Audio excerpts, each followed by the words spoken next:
Hello, everyone. Welcome back to another episode of the Capes and Lunatics. It's me, Phil. Justin is here. Kristen is here.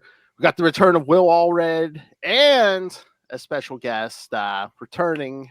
It's been a while, Mr. Jeff Johnson, to talk about the new issue of his Kickstarter comic coming out, Rogue's Kingdom #2, correct? Yes, that's it. All right. All right. So Jeff, catch everyone up for people who may not know, who maybe didn't hear our last interview. It was a while ago. What's the whole? Tell them the whole story of Rogue's Kingdom. All right. So first off, it's great to see you guys again. Even though it's been a long time, it's always a joy to to catch up and share some laughs about making comics with you guys. So Rogue's Kingdom is a book that I've been doing with James Robinson for quite a long time. Last year we did the first issue of Rogue's Kingdom, issue 1, and it sets up the story of our main characters, Peachy and Rondo, who are a young child pickpocket and an older troubadour, bard / sword fighter. And they get involved in a political intrigue where they wind up impersonating a wizard and his guardian in order to escape the gallows. And while they're doing that, they wind up saving the kingdom and saving the king and having an adventure where the reluctant heroes become the heroes that we really needed. So it's kind of a classic tale in that regard. There are centaurs and dragons and sword fights and all kinds of really cool things happening in the book. In issue 2, we start to get more of the story about why there is a war between the kingdoms and what that means and what it means to be a wizard. And we get to flesh out the world a little bit. So last year we did the first issue of Kickstarter, and it was a success and people really seemed to like it. And the only downside is that it took me forever to fulfill stuff.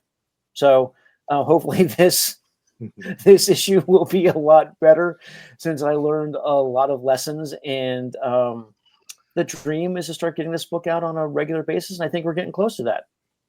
Well, I mean, we were talking before we jumped on. I mean, like I told you, everybody does a Kickstarter book, including Will over there will tell you. A lot of it is just, all the business end of it, right? Getting, setting up the campaign, running the campaign, and then shipping the books out and all the non-fun stuff you didn't get. That's the reasons you didn't get in the comic. Right. The funny thing is you can, I'm sorry, go ahead.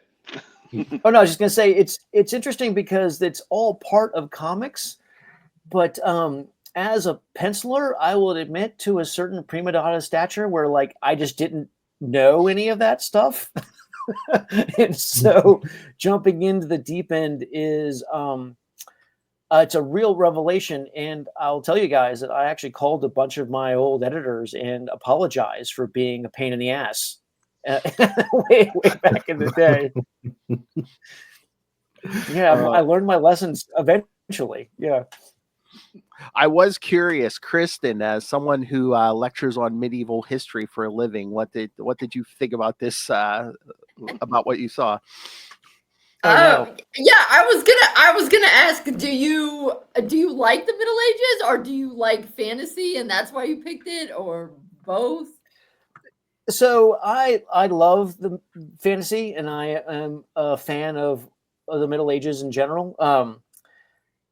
Not quite a history buff, but sort of a history hobbyist. And then one of the things that I love about fantasy, which is also the downside, is a lot of it is set in sort of the Dark Ages, right? It's castles and it's a certain kind of old English armor, and it's cold, and it's moss covered, and it's beautiful in its own way. But like most fantasy is set in the same era and region. And I wanted to do something a little bit different. So I decided to set it in sort of the 17th century Paris, sort of a Three Musketeers vibe, but without gunpowder because we didn't want guns. And I thought that would be interesting and pretty and it would be fun. But it was a rookie mistake because one of the reasons people set stuff in the Dark Ages is like that stuff's way easier to draw. Like a castle is easier than a palace. I wasn't thinking it through. So I bit off way more than I could chew. Luckily, I really love the era.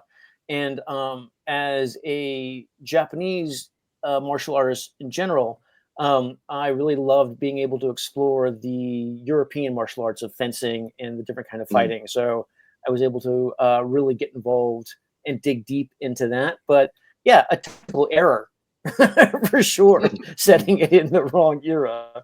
But I think it looks cool. And I think that it will hopefully. I've enjoyed drawing it. I think it'll hopefully set it apart a little bit from other fantasy stories, which tend to be a little bit more English and stinky and grimy than France at that time. But so Kristen, you're a historian? Yes, that's my real job. Yes. Awesome. Well, I mean, I don't want to tell you about all the things I know I got wrong. It's okay. I mean, I try not to be one of those people that nitpicks it too much because it is fantasy. So I mean, I looked at it and it's like obviously it's not. I mean, like on this third page, second page, I'm not sure. Counting I mean, I don't know. That dude's clearly not human, so you can't. It's like you go right. Yeah, you can't be like, oh, well, obviously they're trying to be historically accurate. So I feel like you toss that in and then pretty much do what you want. Right. Yeah, I do hedge my bets by throwing in centaurs, so you know it's not completely accurate. There you go. See. Yeah. But I tried to at least get some of the armament and the weapons close to the timeline. But yeah, so yeah, no, I am not a scholar by any stretch of the imagination. That's okay though, because actually most scholars don't deal with the weapons stuff. So that's other people that would be nitpicking that. You could use the wrong kind of sword, and I'd be like, yeah, whatever. Oh, excellent. Okay, good. Well, did you like it? Did you enjoy the book? Yeah, for sure. I thought it was cool. Okay, cool. Okay, that's all. That's really important. And what about you, Justin? Not only are you a comics fan, but you are a big D&D fan. D&D fan and fantasy fan in general. And I was going to say too, this is perfect timing for this because we just finished watching the animated adaptation of Redwall. So that cool. It was like a perfect transition from that into this story. It was great. I loved it, and I have to commend you too, Jeff, on how great all of the animals look in this book, because not a lot of artists, not a lot of comic book readers in general realize how difficult it is to draw an animal, just a regular animal, not like a mythical beast or some type of monster or something, but a real animal like a wolf or a boar or a fox or something. It's very challenging, and all of the animals in this book look great. So that's kudos to you for that. It's really quite an achievement in my book. Oh, thank you, Justin. I really appreciate that. I spent a lot of time trying to give. I've always been I've always been enamored of Kevin McGuire since I was a kid. Ooh, yeah. And one of the things that he, I mean, when I say kid, that's not fair to Kevin. He's gonna be mad when he hears that. But when I was a younger man, I've always been enamored of Kevin's work because one of the things he was able to do was give all of his characters a unique perspective and a unique expression, and he really made them individuals. And I've tried to do that throughout my career, and I wanted to continue that with even the character that was based on a beaver or a wolf or a fox. I wanted them to have the same sort of emotive quality that I fell in love with when I was younger. And so I appreciate you saying that, since it was something that I spent a lot of time trying to get a handle on. Nice. Yeah. Yeah, I loved it. I love the story. I love the also Kevin, as a D&D guy, Oh, go ahead. Yeah. I was gonna say we did D&D character sheets for for all the main characters, and we'll be putting those out. Oh, nice. Oh, I love that. I play. Oh yeah. Oh, Yeah. that's So great. we rolled them up. We rolled up the characters and tried to make them legitimately playable. Oh, that's fantastic. At any I love time. that. So Rondo is he's a warrior / bard. Okay, I was going to say he should be a bard of some sort. Yeah. Oh yeah, he's definitely a bard. And then Peachy is going to be a wizard, obviously. Mhm. And then we're still debating, honestly, about what school of wizardry he's in and try to how to get those spells right. And then Tara is also a bard / thief. And so Nice. we spent a lot of time rolling the characters up, picking their attributes. And then James has written some James has written some super cool background and character material that's only available on the character sheet. So as a D&D guy, you'll appreciate that. Yeah, that's fantastic. I love that. Oh yeah, we're nerding it up. Pretty cool. Oh, that's great. Yeah. Go ahead, Will. I know you're chomping at the bit. So, from a Kickstarter standpoint, I know the book is a labor of love, and you've been working on it for years. But talking to him or yourself, how much of a kind of a shock to your system was, starting that whole fulfillment thing on Kickstarter? That's a great question. So luckily James and his wife did a lot of the actual book fulfillment. Like we sent the books. You'll notice we had the book sent to his house, and he fulfilled a ton of that stuff. The place that was sort of shocking was I didn't realize how many sketch covers we sold, and I didn't realize how many of the add-ons that we offered. So I suddenly found myself with like 20 commissions and 30 sketch covers and all these things to do afterwards, which were a joy to do, but I just had not scheduled. I didn't even think about it. I didn't schedule for them. I didn't plan for them at all. So that was a shocking amount of ineptitude on my part that I had to deal with. Yeah. But it was also in the end it worked out really great because I got to practice a bunch of covers. I got to explore a bunch of themes in those sketch covers that I wouldn't have normally got a chance to do. So it was really fun. But lesson learned, man. So what was, when you were doing your first one, what was the most shocking thing for you? Fulfillment just takes so long. You think, oh, Yeah. it's just 100, it's just 200 packages, it's just 300 packages. I can knock that out in a day. Right. No, you can't knock that out in a day. Not by yourself. Right. Right. So no, go ahead.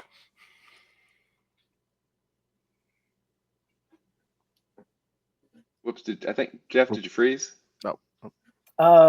I'm okay. Did Will freeze? It's possible that we both froze. Oops. Give me a second. Let me do this. And I think you all this, think and each hopefully other that will froze, speed but things actually no one's up for me. frozen. No one froze. Everyone's just too damn polite. Wait, can I ask? Sorry, that's great. Can I ask a really basic question? I know, right? That's fantastic. Jeff, so are you drawing this on paper and then scanning it in? Are you drawing it or coloring it? Do you draw it on a tablet? And how do you do this?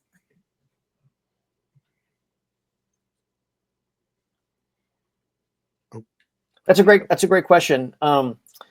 I am super old, and so I draw on paper, and then I scan stuff in and send it to my inker and or colorist, depending on where we are in the process.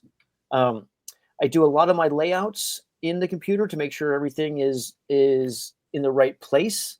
And then I will often print that up and blow it up and then trace that off and then do it analog. I've been told that that is very time consuming and I should shift to just straight digital, but I can't do it. I like having I still need to feel it when I'm drawing it, and I can't do that on a screen. I just haven't been able to figure it out. When even people say doing straight digital, you're using like one of those tablet pens or something, Cintiqs, right? Yeah. Okay. Mm-hmm. Because I'll admit It feels like drawing on. I mean, that always blew my mind when I realized people could do their art digitally, because I always remembered back to like Microsoft Paint where you're trying to do something with the mouse. And I was like, how are these people drawing things? This is insane. Yeah, I still feel the same way. I still feel the same way, even though, yeah, I've been drawing storyboards on this antique for more than a decade. And when I'm doing storyboards, it's fine. But for some reason, when I'm drawing comics, I need to have the paper. I mean, I guess it's just an old a quirk or a habit. But if I'm doing like, because I've done a bunch of stuff for Transformers and Boondocks. I mean, I've done a ton of storyboards and stuff over the years. On the screen, that's fine. But for some reason, I gotta feel the comic. Nice. I like Hey, that. quick question for you. You mentioned you send off your pages. You mentioned James. Who's the entire team? Who's putting this together with you? So right now, it's James is writing it. I'm penciling it.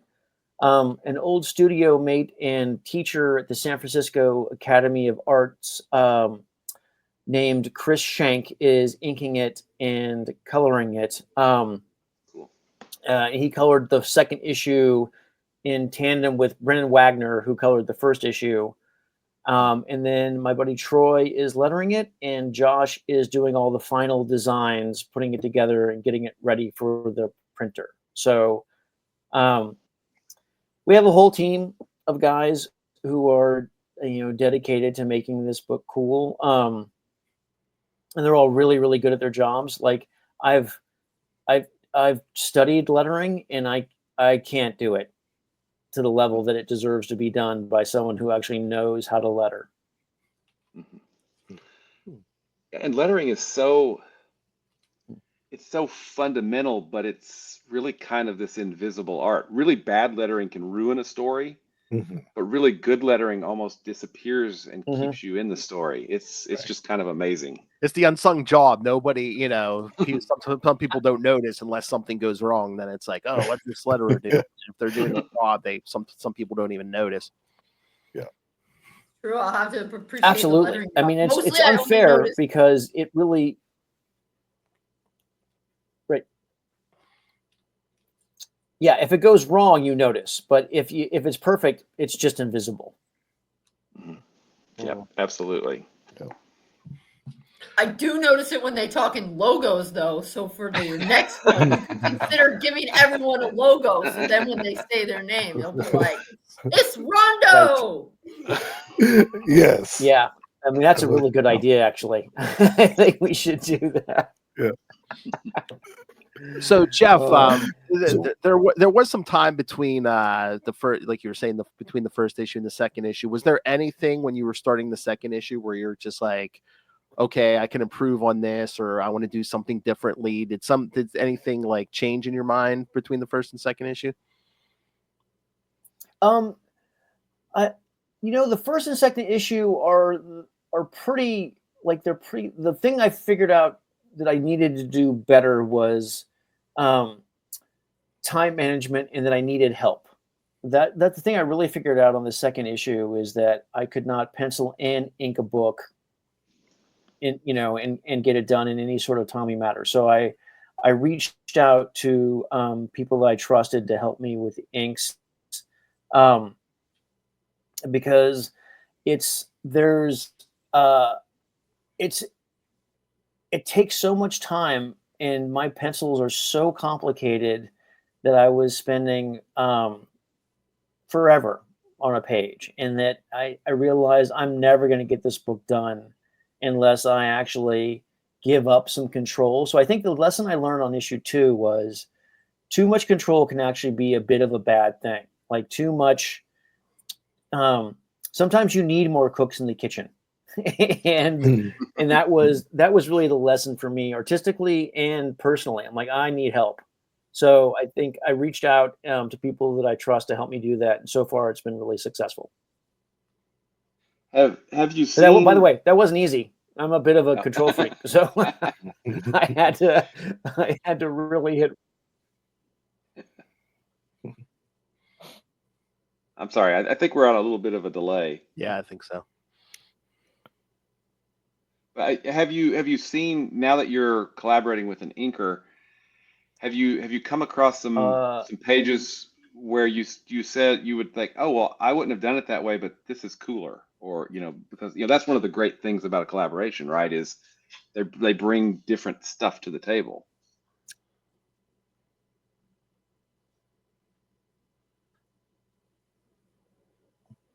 Absolutely. I have seen that with the very first page that my friend started inking. I thought like, oh, well, because I've spent so much time with the pages that by the time I started inking them, I was kind of done with them. So the minute I asked for help on inking, I started seeing super positive results, because I'm like, oh, this is new energy in this, right? They care more than I did. So it was yeah, having an inker is it's the best. It's really a relief to have somebody else helping you. Do you let the colorist pick the colors, or do you write in what you want the colors to be?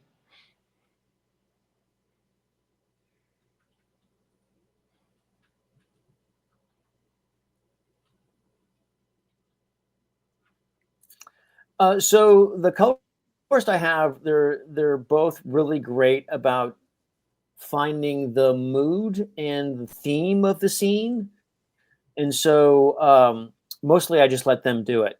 Like at the end I might have a couple notes, but generally speaking, that is someone else's department. Like um, I tell them what time of day and what the emotion might be happening in the scene, and then I let them do their magic. Not a colorist. Um, I'm very linear in my storytelling, and my drawing. It's very much about line and very little about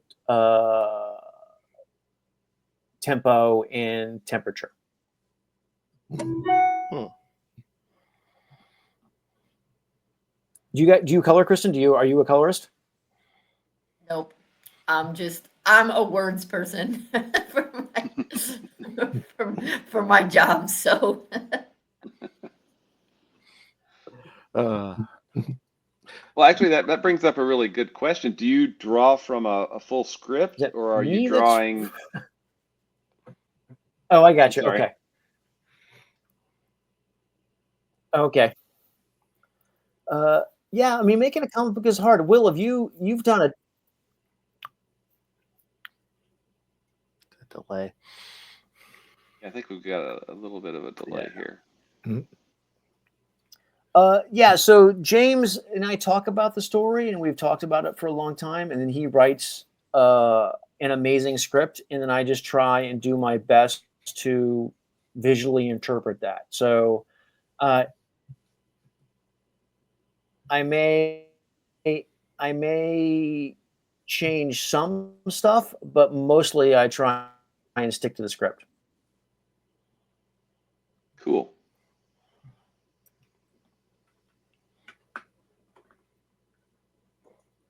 So do you have a favorite character in Rogue's Kingdom?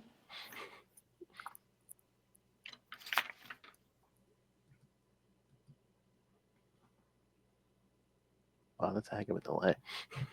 Did I lose you guys? No, we're still here. I think I remember I have a delay.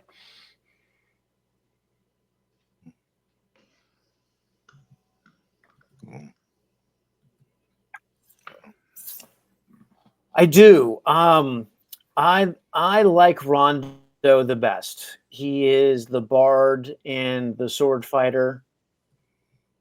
And okay. Yeah, I like Rondo the best. He's my favorite. Nice.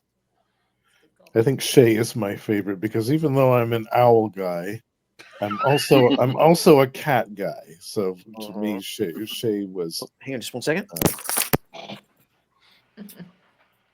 Or I should say Faye. I think it was Faye rather. Phaye.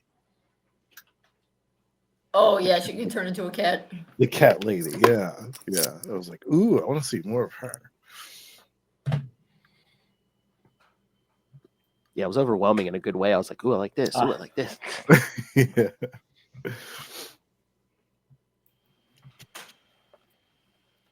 I'm gonna say Princess Tara because that's closest to what I study, but I don't know. She's the quarter cat person. Oh, you will. She's very much a major player in the next few issues. Nice. Nice. So I have another question for you. You're going to be launching the second issue. How many issues is this going to go? Yeah. So what is it you like about her? This delay is about Faye. I like the cat look. I mean, I love the look of the character, but I also like how mysterious she is. She's very intriguing. I always like an enigma in the story. So. Well, hopefully we can continue doing it until both James and I are dead.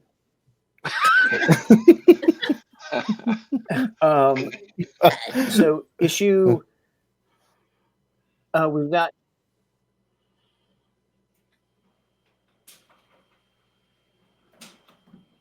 I think it's on his end.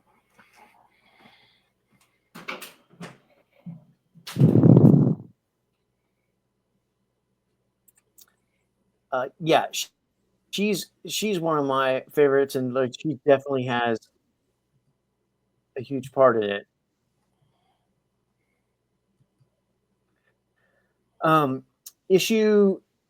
The first story arc is 5 issues, and then we have several story arcs planned that are about 5 issues too. So we're trying to compile each story in a way that would make like a good trade paperback.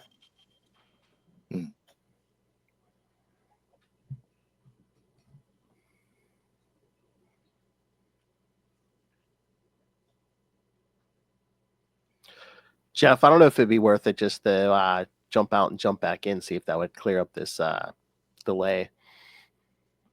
We'll see how long it takes them to hear that.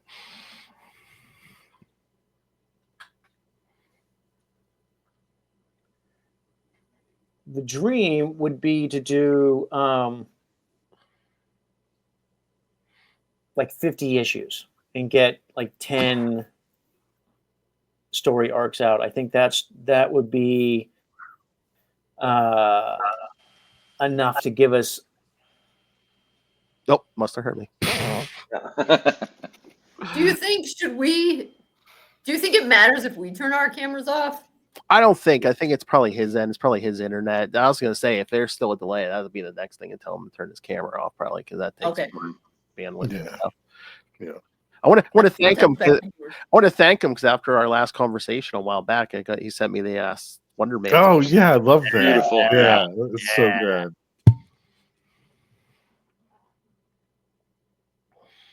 Okay, Phil, what's your favorite issue of Wonder Man that he did? You know mine, obviously. What, Gamma Burn? No, the Quasar crossover. Oh, of course, yes. Is Wonder Man Marvel? Yes. Yeah. Well, oh, you mean Operation Galactic Storm or Infinity War? Will?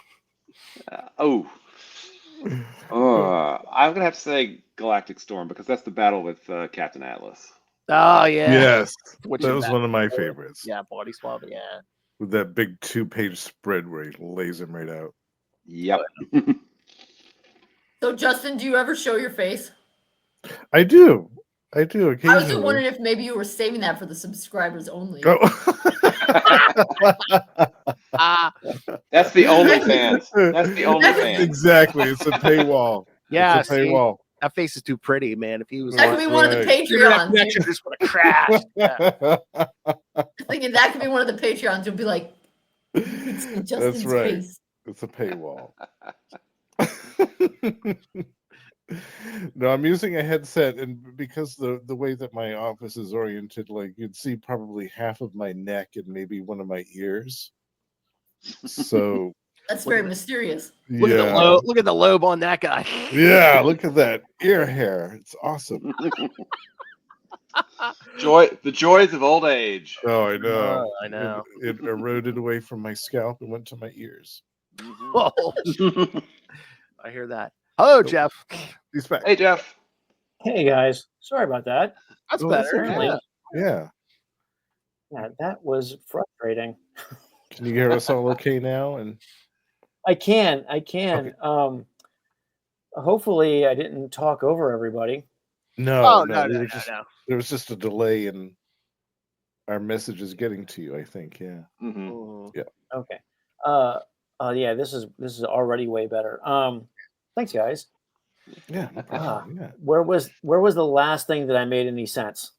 Well, it sounded like you want to do this until you die, which is Yes. cool. Yeah, that came Yes. through. Kinda Sure. Yes. Yeah. Yeah. 50 issues at least. 50 Yeah, issues. Yeah. That's where we left off. Okay, good. All right, yeah. James and I have been talking about it for a long time, and so we have so many ideas we want to get to. We have dragons. We have a separate kingdom full of people who are basically made of plants. We have Ooh, nice.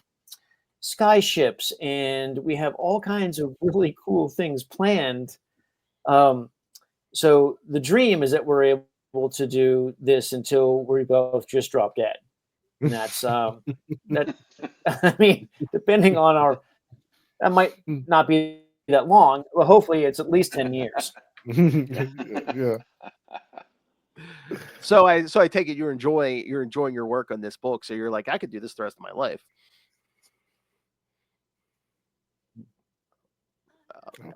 Oh. Uh-oh. I really love it. I mean, honestly, I've been super lucky in my career, and I've had a chance to work on amazing characters. But I just really love these characters, and I love this world. And James's writing is so much fun. And then it's just really a joy to work on. So I hope I can keep doing it. So do you have to start a new Kickstarter for every issue, or do you have a continual Kickstarter? Oh, Every issue. Will is like, yeah.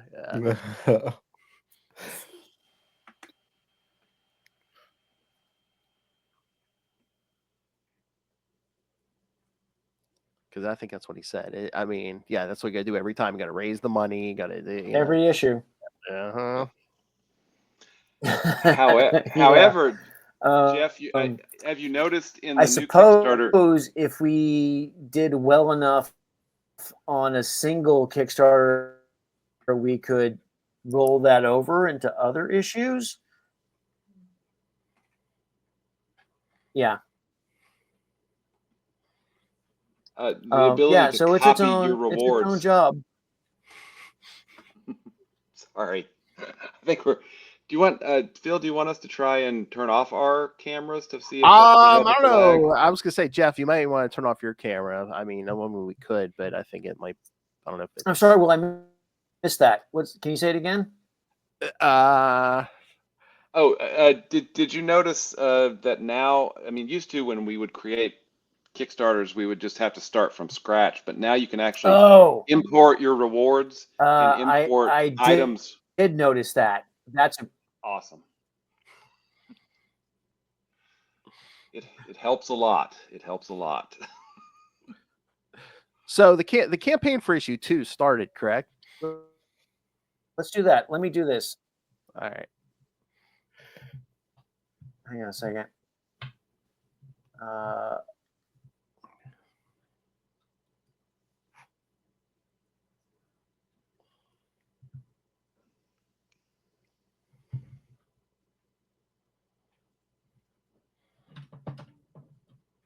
Let's see if that works.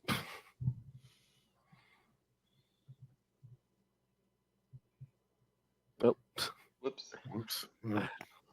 let's try it again. But yeah, I was gonna say I think it's probably on his end, his internet or whatever. So hopefully, Bandwidth. yeah. Yeah, he might be trying it from his phone next. I noticed he brought his phone over, so maybe that would be better. I wonder too. I was gonna say I know it always helps a little more no matter your speed. I think if you plug in right directly to your router. So Yeah. Gotcha. Does Kickstarter take a lot of the money, or is it pretty reasonable? Gosh, it's a certain percentage, but I don't remember what it is actually. I should probably know that. Well, it must not be ridiculous then if you don't remember. If it was something like 50% or something crazy, you'd remember. Some traumatizing figure. Well, it's spread out too, Will, right? Because like you have to Yeah. pay your artists and you got everyone else Right. on the team and Yes, pay to print somebody to print it and stuff. Yeah. And I mean and Jeff does such detailed art. I just each panel, but just and him doing a book that's so many pages and then so many issues that he wants to do. I mean, it's amazing. Probably will be doing it till he dies. I love it.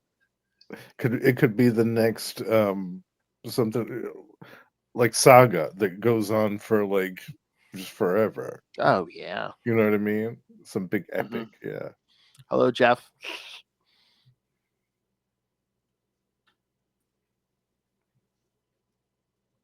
Jeff? Oh. Hey guys, I'm super sorry. I think I'm having some serious internet problems.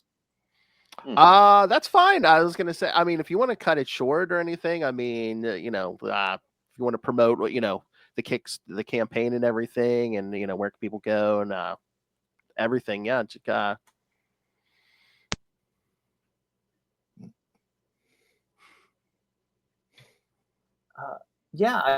I'm not quite sure what's going on my technical side. I think it's me. You guys are fine. I'm the one who seems to be blipping in and out.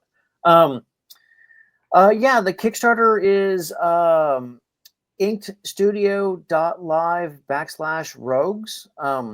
It's on all the advertisements. If everyone wants to sign up, that'd be great. We're going live on the 20th, and the book is done. And we're going to have some really cool. We decided to do the alternate covers a little bit differently this time, and we have other old school artists inking me and being colored instead of them doing so they're all in the vibe of Rogue's Kingdom. So they're very cool alternate covers, and the book is 48 pages of fun fantasy stuff. So I hope everyone comes and joins us again. Really sorry about this, guys. I apologize. No problem. No problem. We just want to make sure you get the message out. Also, the Kickstarter hasn't happened yet.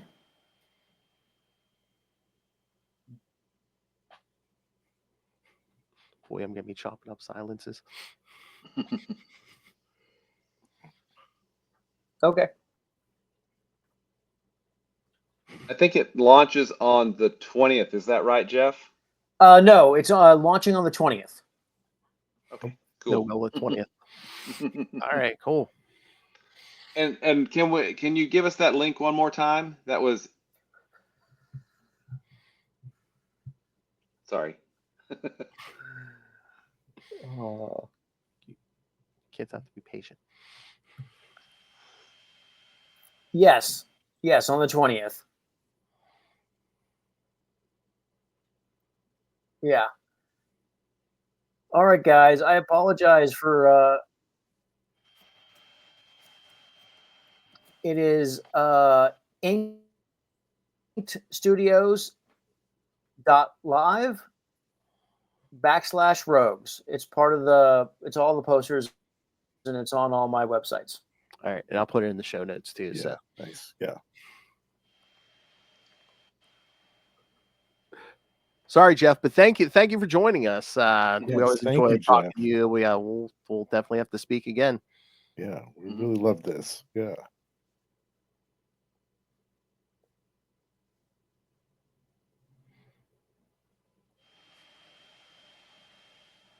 Nope. Oh, Lost him. shoot. Yeah. No, I wasn't bothered by his technical development. no. It's like Yeah, I wanted to talk to him. He's always great to talk to. Yeah, and I'm glad we got a chance to promote this because it really is great. I Oh, love yeah, this. yeah. I love the art, the story, just the fact that it's, it has the potential to go on to be this big sprawling epic. I just love that. So, and it's nice original, something original that isn't derivative of another character that we all know and familiar with. Something totally new and unique. We need more of that. So I'm 100% behind this. I put the link in our private chat there, Phil. So Okay. that Yeah, I'll put it in the show got notes. it. Yeah.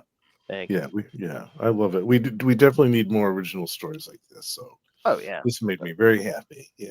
And again, I mean, Will, you can speak to this. I think when people do the Kickstarters, I mean, you could tell that it's not just another job. You got to love that. You got to love your own thing, and you're not doing it for the money. So you got to love it. You're definitely not doing it for the money. You're doing it because you want to bring something to life, and you're insane. Sorry. I'm not calling Jeff insane. He's maybe insane in a good way. I'm probably just insane. Well, as any creative is, all right. We'll cut it there. But yes, next time we're going to talk to another. Well, I was going to say young, but I guess you can ask his granddaughter if he's young. Kickstarter writer, Mr. Will Allred. Get off my lawn. About his book Crossover Division. New issue coming out. Thank you. Yes, issue 6. That's a. I always said at the end of all of our episodes, I'm like, and a man who's had several successful Kickstarter campaigns. Yes, love it. Now he needs a second hand to start counting his successes here. So, do you also have your comic already done before the Kickstarter starts? Because I thought Kickstarter was like, we're gonna do this.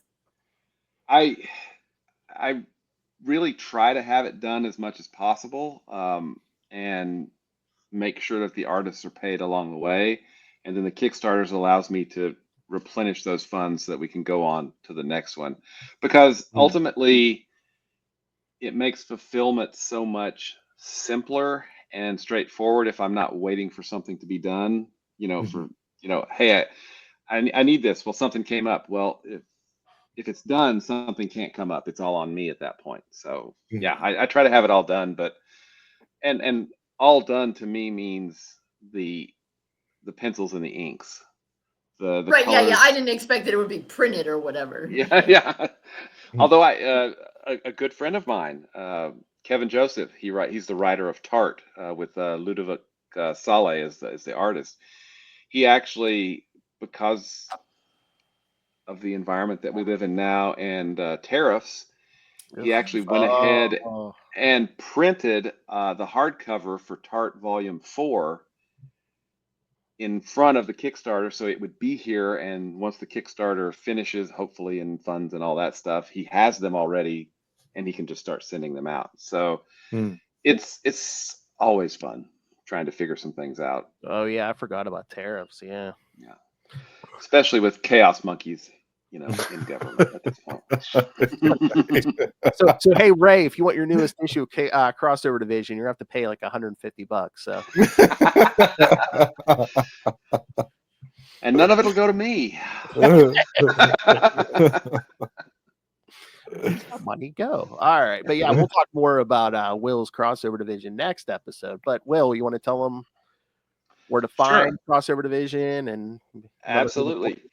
You can find Crossover Division at crossoverdivision.com. And right now, if you go to crossoverdivision.com/KS for Kickstarter, That'll take you right to the campaign that's live. We launched actually yesterday, and we're getting there. It's exciting and terrifying and everything in between. And can they purchase Diary of Night anywhere? Yes, you can also purchase Diary of Night. There's bundles on and add-ons for the Kickstarter, so you can get the latest issue, number 6. You can purchase the hardcover. You can purchase a catch-up tier. There's all kinds of stuff out there. And if there's something that you want and I don't have a tier for it, email me and say, "Make this monkey," and this monkey will make it. But yeah, yes, we'll promote a lot more next time. So, wait, where's Will's? Feels weird not playing. Gotta play some drums. Playing the Greenland. Oh. Oh wait, you know where it's going. You know where it's going, right? I know exactly. Somewhere nice. There you go. The infamous Tom DeFalco line. They aren't even attempting to enter our orifices. That's the one. Yes. Star Blast. Thank you, A Star Blast. Fantastic Four issue. Yes. They aren't even attempting to enter our orifices. Gotta love those read-throughs. Oh yeah. We need to do a live read sometime. Yeah. We do. All of us. That was such a feast of riches when we did live reads on the Quantum Zone. Getting everyone else's plugs here. Boy, I'm gonna have to yell. I don't know what happened to Tyler. Lilith. I don't know if Lilith slept in or what. Maybe they also had internet issues. Maybe it's going around tonight. Maybe it could be a. Well, I know Tyler's kids had like a rehearsal for a play or something, but yeah, Lilith is probably What? No, just kidding. Lilith is just passed out. What kind of excuse is that? I'm sure Lilith just parked back too much. All right. Here's this is still new to me. All right. All right. Well, you can hear Justin the Owl. Tell them about the Lost Library of Legends. Yeah, so on the Lost Library of Legends, we have launched 2 brand new sub-series. One is dedicated to the exploits of Marvel's very own Sleepwalker, and the other is dedicated to the chronological exploits of the Shadow in comic books starting in the 1970s. Ooh, nice. Would you say Denny O'Neil? Yes, Denny O'Neil and Kaluta. Yep, Michael Kaluta. Nice. Kaluta, yeah. We're covering that whole 70s series and a couple of the Batman guest appearances. Oh, I'm sure those Batman episodes would be very popular. Batman, my favorite character. Yes, you know it. If you want to come back, then Will, yes, we were going to have Ray. Ray's going to be making monthly appearances too. So yes, Ray's going to be back here in a few weeks. Yes, nice. All right, and of course, because she's too shy to do her own plugs, Chris, you can find Kristen's book, Dick Grayson, Boy Wonder, all about Dick Grayson throughout his many years. You can find that on Amazon. So go pick it up. And as I always say, when you buy her book, you are supporting an educator. So.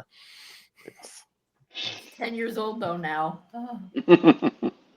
Oh no, it covers the first 75 years of Dick Grayson. That's okay. Right, it does.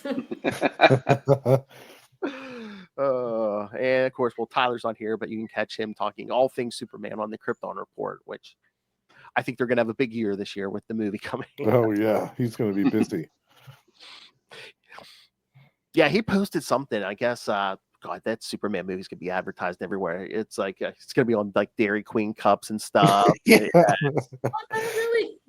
Yeah, they're coming out with like I don't know if it's a limited time thing. What was it like a birthday cake, cookie dough, lizard or something? Yeah. Yeah, if he's into all the merchandise, he's going to spend a fortune this year. You remember back in the 90s when Batman Forever came out and McDonald's had those glasses? Oh yeah. Yes. Yeah, why don't they do that anymore? I don't know. I still have those glasses. I don't know what the merchandising thing is. I don't know if it's too much money or worth it or. Mm. All right. let's get out of here. We must prepare for our next our Will Allred focused episode in a few days. All right, kids. Lord, where are you? All right, kids. Thank you for joining us. Thank you, special guest Jeff Johnson. Yes, thank you. Yes, thank you, Jeff. I just wish the connection had been clear, but it's fine. We got some questions in. We got the word out, and we'll have him back for sure. Yes, definitely. All right, for another week, I'll do it. We have been your Capes Ampersand. Lunatics. I can't lunatic as well as little hellfire. I've said many people. Applesauce.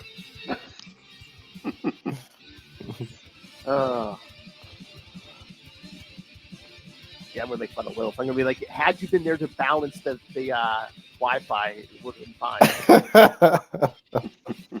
All right, thank you once again, Jeff, and everyone go get Rogue's Kingdom on Kickstarter. Yes.